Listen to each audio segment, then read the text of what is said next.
Very good night of football tonight. Barcelona in action against Levante. Quique Setién work to do. Inter trying to retake second spot. We'll show you all the key goals from around Europe. And maybe, despite a 5-0 win for PSG against Montpellier, all is not well in paradise. Kylian Mbappe and Thomas Tuchel exchanged some strong words when the young centre-forward was subbed off. At that point, it was 4-0 PSG. Mbappe clearly wanted the chance to score more goals. But all the key goals from around Europe as we build up towards that big game at the Camp Nou tonight. Richard. Thank you, Andy. Martin O'Neill. How about that? Enjoyed that? I loved it. Loved it. Really loved it. Actually, I've enjoyed the weekend with you, but I've really loved the game. Wonderful, wasn't it? I mean, before the goals, there was much to discuss, but the timing of the two goals, how critical after the sending off? Well, the sending off was critical for a start because that changed the momentum of the game. Not for 1 minute did I think that Manchester City would change their tactics or change their outlook to the game. They still try and have possession of the ball, but before they had time to settle, as Andy had mentioned to me, Tottenham come up with the goal. And so anything then after that, Tottenham can sit, they can do what they want. They know that defensively they'll be quite strong. 11 against 10. You've just got the goal. What a moment for the young lad as well too. And so momentum changer, but really it was to do with the sending off as much as anything else. What a ball that is. What a take that is. I think the take's extraordinary, Richard. I mean that because normally when you take the ball on your chest, if it's high and you don't have to stoop for it, it's easier to control it, take the pace off the football. What he does remarkably well is he has to stoop almost, but he keeps it close to his body.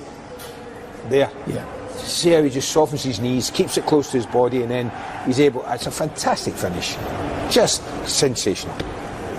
And Martin's right, came at a fantastic time.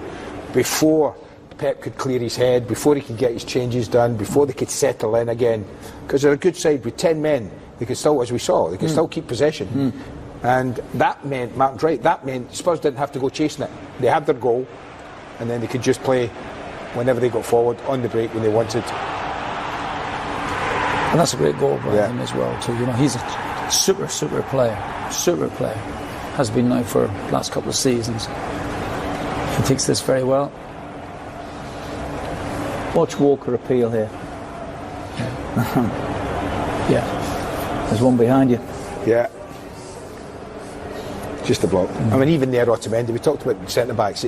I don't know where he's going. He gets attracted to Lamela, leaves Son totally unoccupied in that edge of the penalty area. Don't know what his decision was, but I'm just looking.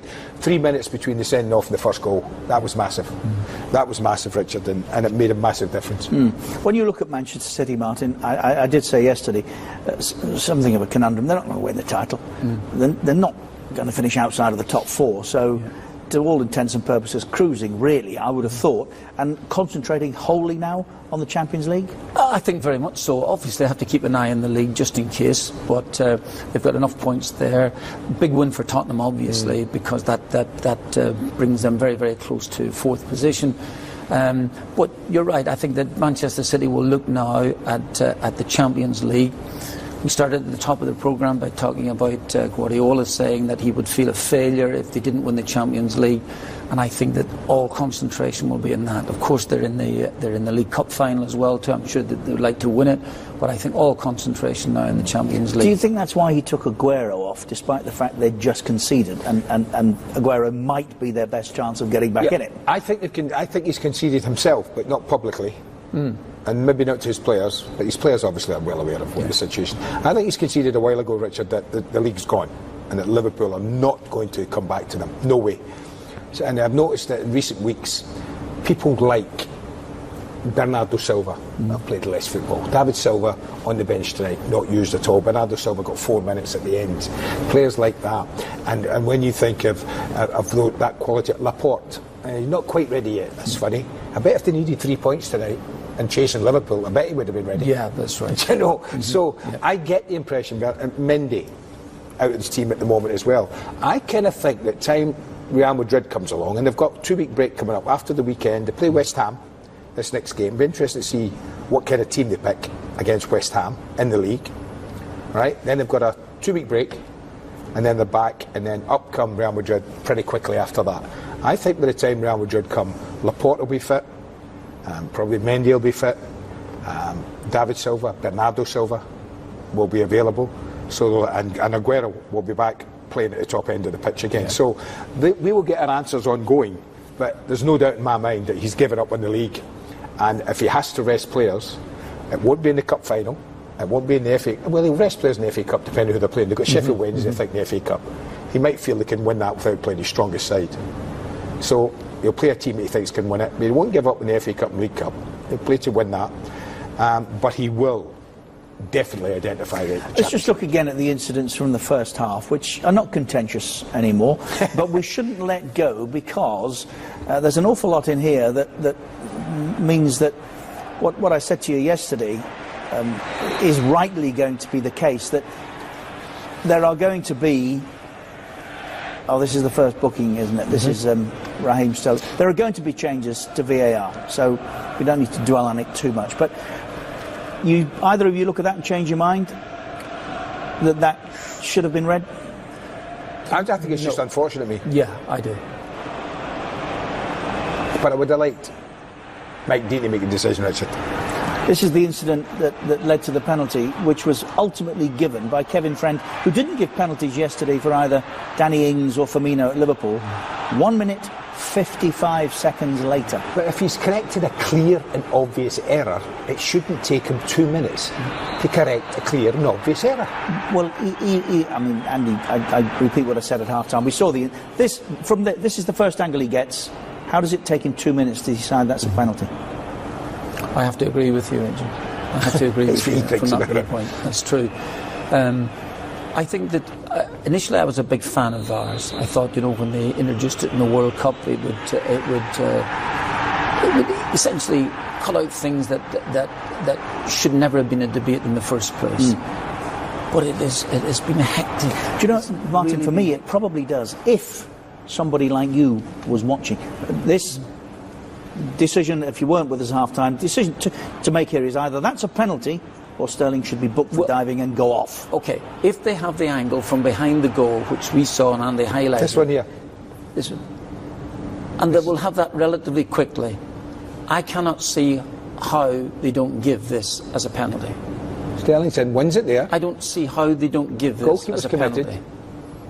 And then I think it's only there. After that, he tries to get that left arm. Can I take it one phase of play back and say to you again that if the Premier League was working VAR the same as the rest of the world does, that's retaken because the keeper is off his line. Yeah. Only in the Premier League do the match officials decide whether the keeper's moved, because they don't want to be as hot on this as other leagues and competitions.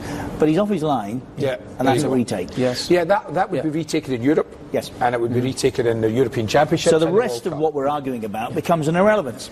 Yes. If we abided by the protocol. Anyway, sorry, Mark, what I was saying was, if guys like you were watching VAR, I would understand that.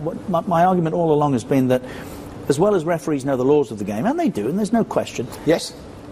They don't understand watching football on television, which is something he's done for 35 years, and I've learned, sat next to him, to look for things that are different. Yeah. I think professionals do that. A referee perhaps doesn't. It needs an eye, it needs a football eye, or regularity of somebody watching week in, week out, to absorb the minutiae of what happens on a football pitch, and then maybe you get where you want to. Well, you may have a point from that, from your argument, but take it back the stage that you've been talking about for some time, and since I joined the programme yesterday, you've been mentioning about put the referee back in control, let him have a look. Well, that would be a start. Yeah. And I think if Mike Dean had had the opportunity to have seen that behind the goal, I think he would have given a penalty. So, paramount, the match official has to go to a monitor. I think that it has to be the case. It will come, Martin, because IFAB and FIFA have told the Premier League, I know this, they've told the Premier League, you've got to come into line with the rest of the world, or we will withdraw your licence to operate it. And the Premier League cannot afford that to happen. You see, until they do that, then they're going to be in trouble, Richard, because quite simply tonight, here's an example, tonight, this game tonight, the big decisions that formed the game, shaped the game, were not made by the official on the pitch. Raheem Sterling, red or yellow. was not made by Mike Dean. Yeah. First penalty was not decided by Mike Dean. Yeah. Goalkeeper stepping off the line was not decided by Mike Dean. Raheem Sterling, dive or penalty.